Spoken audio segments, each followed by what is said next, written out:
Bom dia, estamos começando o programa Argumentando, que hoje conversa com o doutor Felipe Moura Palha. Ele é procurador da República há 2 anos no Amapá, quase 3, né, doutor? Comigo na entrevista, Josiel Columbre. Vamos tratar de vários assuntos. Eu quero que você preste atenção, porque são assuntos importantes, assuntos, inclusive, que vão servir de exemplos para outros estados. Você sabe que aqui é uma área que nós somos muito influentes na inovação, e essa inovação, principalmente da parte da justiça, é interessante de falar. A gente volta já.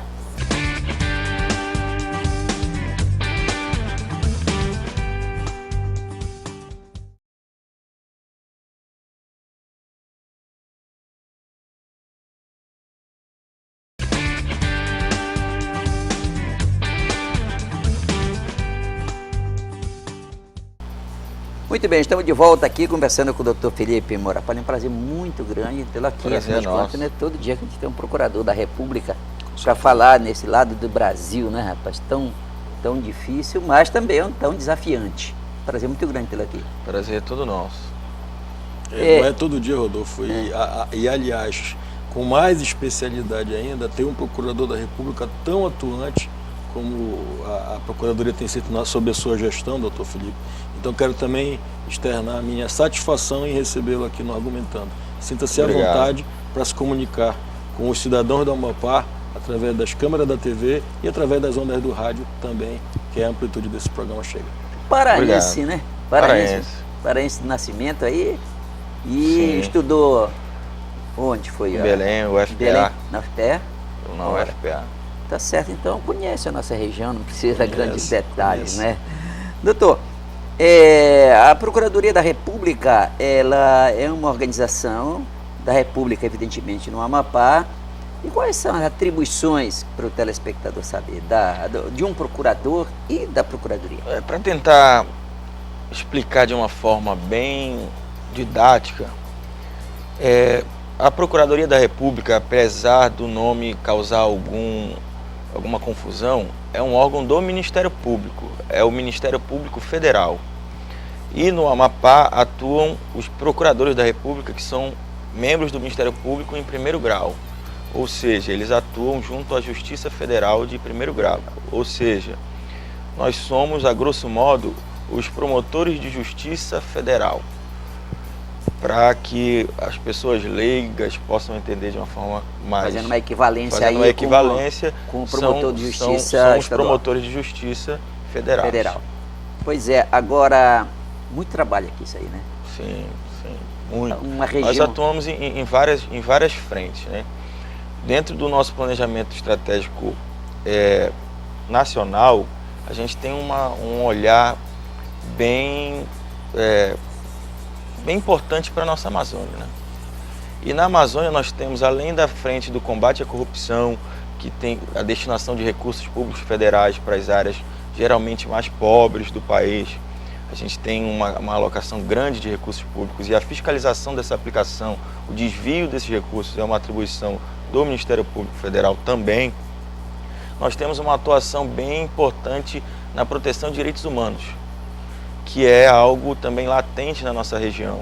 Proteção das populações vulneráveis, dos ribeirinhos, dos indígenas, etc. E da população pobre em si, que não tem acesso a políticas públicas importantes, tais como saúde, educação, etc. Ou seja, a nossa função é garantir que o cidadão brasileiro tenha acesso às políticas públicas organizadas e financiadas pelos recursos federais. José, é muito diferente uma necessidade, por exemplo, do nordestino de uma cidade da Amazônida. Quer dizer, a maneira de atender o Amazônida é diferente. Aí entra a importância do Dr. Felipe, por exemplo, ele como Amazônida, entender perfeitamente isso. Quer dizer, a gente conversa às vezes, percebe que há uma dificuldade de interpretar qual é o tipo de casa que quer, qual é o tipo de apoio que o ribeirinho precisa.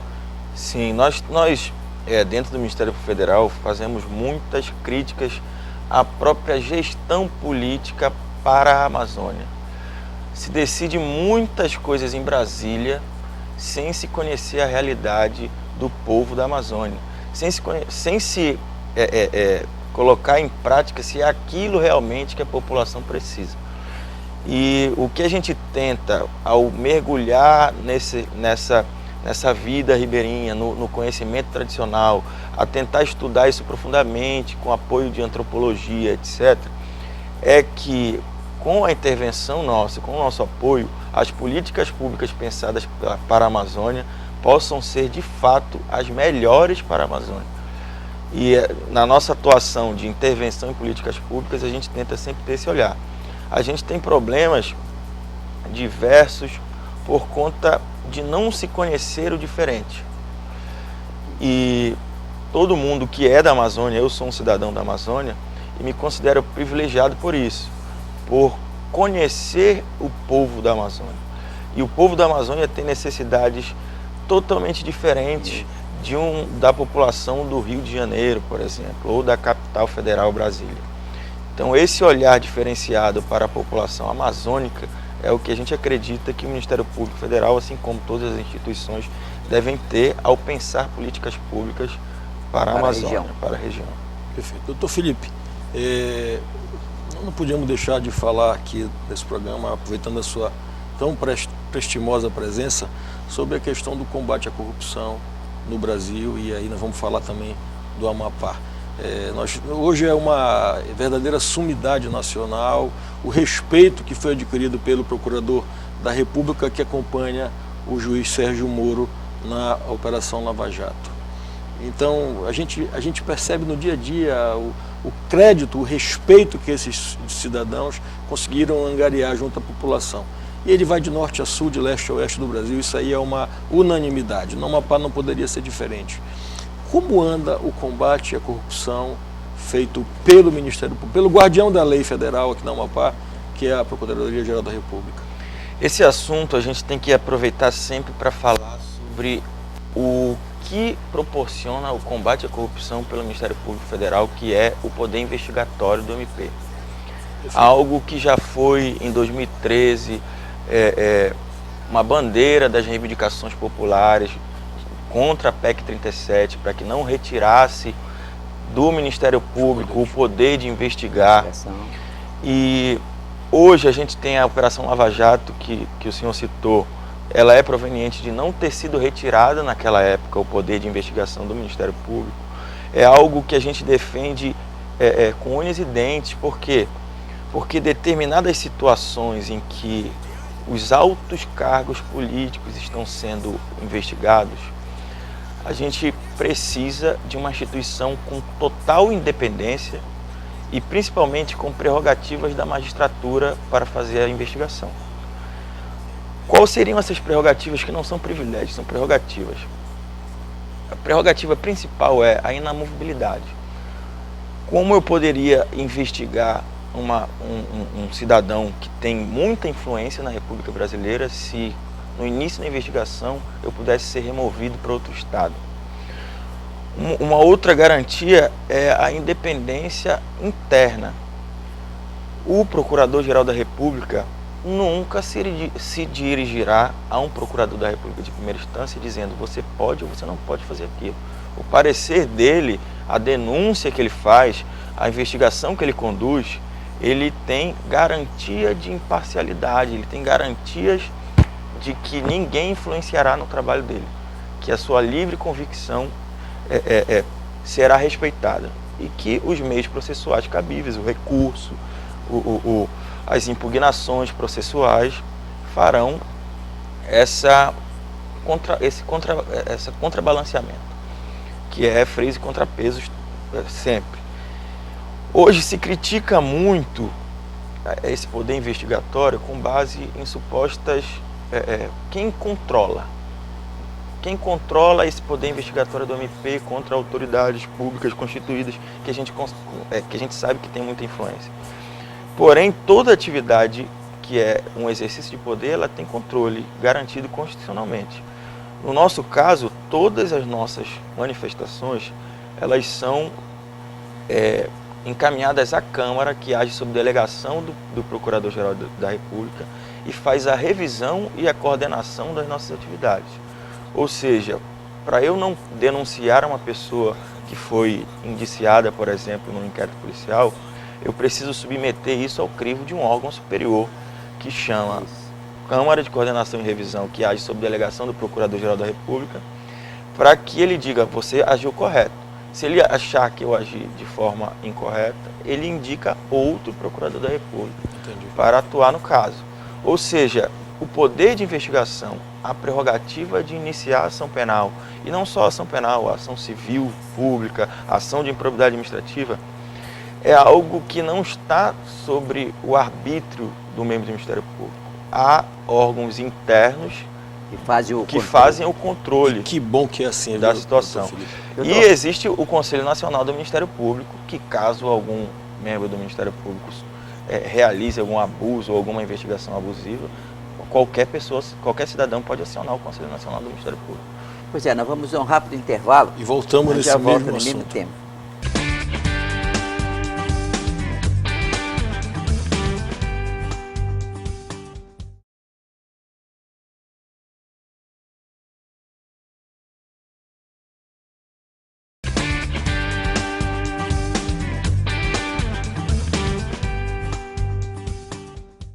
Muito bem, estamos de volta aqui conversando com o doutor Felipe de Moura Palha.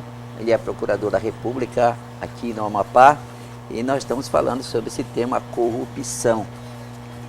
Mas nós vamos o combate à corrupção. E nós vamos para o nosso tema ainda de foco, que é lá o Baieque. Pode ficar tranquilo. Mas como o senhor vê a questão da delação premiada? Que é a delação premiada uma novidade aí. É uma novidade não tão nova. É um instituto processual e que, falando novamente sobre a Operação Lava Jato, a Operação Lava Jato está iniciando, isso já é uma opinião pessoal minha, não é uma opinião institucional, ela está inovando tanto o direito processual penal que deixará marcas para toda a história. Porque o que percebemos, e as 10 medidas de combate à corrupção, que as 10 medidas de combate à corrupção são um espelho disso. O que nós estamos percebendo é que a expertise de todos que estão trabalhando no processo, tanto a polícia, quanto o Ministério Público, quanto o Judiciário, que estão trabalhando de fato, sem vaidades, e cada um fazendo a sua atribuição, está percebendo alguns problemas da legislação processual penal, de efetividade. A academia já vem falando disso há bastante tempo. Nós temos uma legislação processual civil que evoluiu muito mais que a processual penal. Por nós termos passado por um período tenebroso de ditadura, de ofensa a direitos fundamentais, a gente tem uma tradição de medo das autoridades constituídas quando a gente fala de persecução criminal. Como houve na história muitos abusos praticados principalmente no nosso período de recessão, a gente fez uma carta política de redemocratização com tudo que ela deveria ter, direitos e garantias fundamentais, etc. De avanços significativos. Todavia, na legislação processual, a gente esqueceu que existe também um direito da sociedade de segurança. Existe direito coletivo à resolução de um problema criminal. Existe uma demanda por efetividade da justiça. Existe um clamor sobre a não banalização do crime e a impunidade. Então, o que se defende hoje no Ministério Público Federal é que a gente chegue ao equilíbrio. A gente não quer rasgar garantias individuais, pelo contrário, nós somos defensores das garantias individuais do réu e elas são a maior conquista da nossa carta política. Porém, a gente quer falar de um direito penal integral, que a gente tenha efetividade processual. E que alcance mais pessoas, né? Justamente. E que alcance principalmente o conteúdo patrimonial do crime. Perfeito. O que a gente vê, quando a pessoa ela desvia recurso público, a gente está falando aqui de crime de colarinho branco. A gente tem um processo, vai querer penalizar aquela pessoa, mas as medidas assecuratórias do ressarcimento ao erário, elas, durante muito tempo no nosso ordenamento, elas existiam, mas eram pouco utilizadas. Então, o que eu acho que é a grande virada de Copérnico do entendimento do Ministério Público vamos iniciar uma investigação de corrupção seguindo o dinheiro. A gente vai seguir o dinheiro, a gente vai tentar recuperar o erário público e penalizar as pessoas que cometem crime de colarinho branco também financeiramente. Eu penso que esse foi a grande sacada da Lava Jato, o que diferenciou de todas as outras. Justamente, a gente não está perseguindo agora apenas a pessoa física, você vai ser preso, você vai responder a um crime, etc. Mas o levantamento patrimonial da pessoa, a pessoa enriqueceu ilicitamente com aquilo, isso. A pessoa fez isso, a pessoa tem bens, mesmo que estejam em nome de quebrando aquela teoria de que o crime compensava. Justamente. Dizer, o crime compensava. Quer dizer, cometia o crime era esse instrumento. Agora, a sociedade ela está respondendo, me parece que está apoiando as medidas, principalmente agora da Operação Lava Jato, das outras operações. Ontem teve uma, não é, aí que já chegou mais perto daquelas pessoas que são consideradas intocáveis. Mas isso tudo trazendo aqui para a nossa região. Quando vocês vão, por exemplo, uma região como o Bailique, que é o que nós vamos conversar, leva-se também essa mensagem de confiança para o morador do Bailique? Sim. Sobre as nossas idas ao Bailique, eu acho que é emblemático que não se combate a corrupção sozinho, já que a gente está falando de corrupção. Isso. E a gente não consegue efetivar direitos e políticas públicas sozinho. Quem é o principal destinatário de uma política pública é o cidadão. Então, se o cidadão, quando a gente vai ao Bailique e consegue dizer, você tem direito à saúde, você tem direito à educação, vamos fiscalizar o emprego das verbas federais que foram destinadas à educação na sua escola, como por exemplo no projeto MP-EDUC, Ministério Público pela Educação, em tempo real, você é o fiscal, me ajude a fiscalizar, vamos fiscalizar juntos, a gente consegue inverter a lógica de atuar só a posteriori. Já entrando no outro assunto que é o Ministério Público pela Educação. O Ministério Público pela Educação é um projeto nacional, a gente conseguiu executar como um piloto no Oiapoque, além de outros estados da federação, o Oiapoque foi um piloto, e nós estamos agora com ele no Bailique. Qual é o intuito, qual é a intenção dele? Por que está tudo ligado? A corrupção é a maior causa da não efetivação de direitos. Isso na minha opinião. Quando o direito ele não é efetivado, a gente não tem uma educação de qualidade no Bailique, a escola está caindo aos pedaços, não tem material didático. A primeira coisa que a gente vai saber é, você recebeu o recurso, por exemplo, do programa Dinheiro Direto na Escola, e aí o diretor, o professor vai dizer, não, esse ano eu não recebi. Por quê? Aí a gente vai procurar saber, porque está inadimplente por falta de prestação de contas, etc, etc. Ou seja, a atuação que antes ela se limitava a uma representação da CGU ou de um órgão de controle de que o prefeito XYZ ou o governador do estado A ou B não tinha prestado contas daquele recurso público. A posteriori, a gente vai entrar com ações de improbidade, ações de responsabilização criminal, por exemplo. Esse programa ele tem o intuito de antecipar a fiscalização. E como que a gente faria isso se só são 6 procuradores da República no Amapá, por exemplo, e a quantidade de recursos públicos são uma coisa assim incontáveis e que seria impossível fiscalizar? Utilizando a população. Por isso que o nome é Escola com Participação. Quem é cada pessoa num fiscal. E como isso aconteceria? Quem é o maior prejudicado pela não aplicação de um recurso? Essa pessoa vai ser o fiscal. Então, você que vai ser prejudicado, pai de aluno, professor, diretor, você vai ser o fiscal da aplicação desses recursos. E o que é o nosso trabalho? Nós vamos dar para vocês informações. No mês de novembro, deveria ter chegado R$20 mil na sua escola. Chegou? Não chegou? Ou se chegou, foi aplicado de forma correta? Esse é o intuito do programa. E é por isso que é tão inovador essa ida ao Baili, que é o Oiapoque, porque nunca uma instituição de controle como o Ministério Público Federal tinha tentado analisar na hora da aplicação do recurso se ele efetivamente está sendo aplicado. Doutor, nós vamos a outro intervalo e a gente volta já.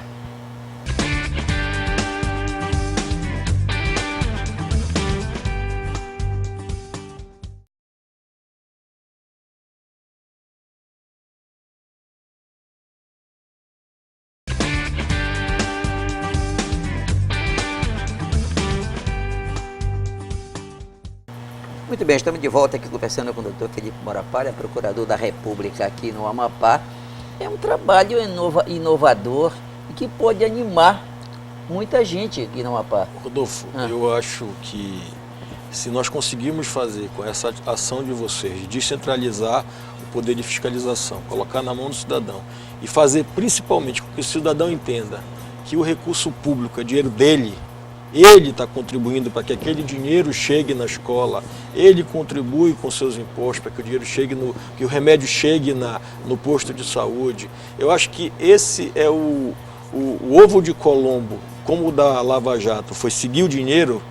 Eu acho que na questão de conseguir fiscalizar antes do crime executado, esse seria o grande mote, fazer com que o cidadão entenda de uma vez por todas que dinheiro público não existe. Existe o dinheiro de todos nós que contribuímos com nossos impostos. E aí entra o que eu chamaria de atuação coordenada de todas as áreas do Ministério Público. Foi a primeira pergunta.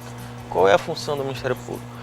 A intervenção na área da cidadania, assim como a atuação eleitoral, ela pode prevenir uma responsabilização criminal, uma responsabilização por improbidade administrativa, porque o que todo mundo quer é que o direito seja garantido. Perfeito.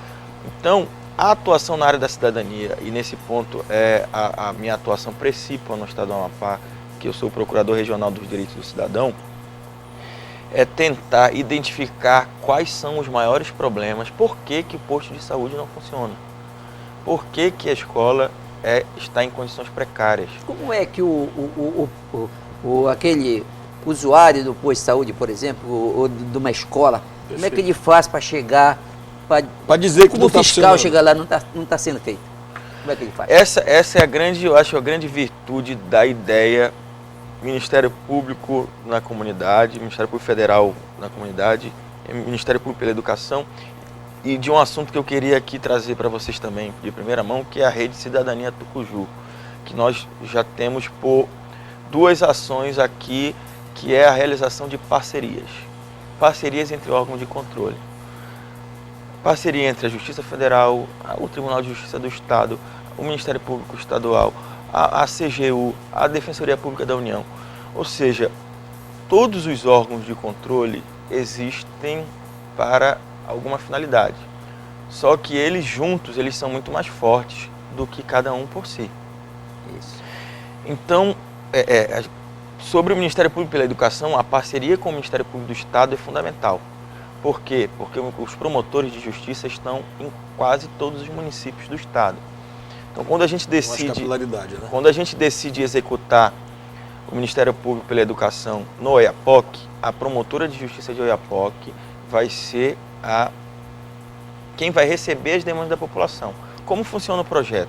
A gente marca uma audiência pública, chama todo mundo, toda a comunidade e diz: nós estamos aqui, o que vocês quiserem reclamar é agora. E aí todo mundo, a audiência pública lá teve mais de 300 pessoas presentes em Oiapoque. Número considerável. E aí nós fizemos um diagnóstico prévio, reclamações. Depois nós fizemos um diagnóstico sobre questionários. Nós fomos em todas as escolas e elaboramos 7 questionários baseados em recursos públicos federais que podem ser empregados diretamente na escola. Exemplo, recurso para merenda escolar, recurso para material didático, recurso para reformas estruturais, recurso do FNDE.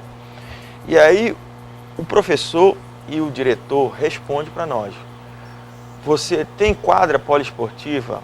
Não, a gente viu lá que não tem. existe recurso público federal que é possível se habilitar para receber para construir uma escola. E aí, com base nesse diagnóstico, a gente alimenta um site que chama Ministério Público pela Educação. O nosso intuito é ter o diagnóstico de todos os municípios brasileiros num período de tempo razoável. Hoje, no Amapá, nós já temos 3 municípios participando. Aqui no Amapá, a gente tenta fazer pelo menos 2 municípios por ano. Então, como são 16, em 8 anos nós estaríamos com a rede montada. Qual é a rede?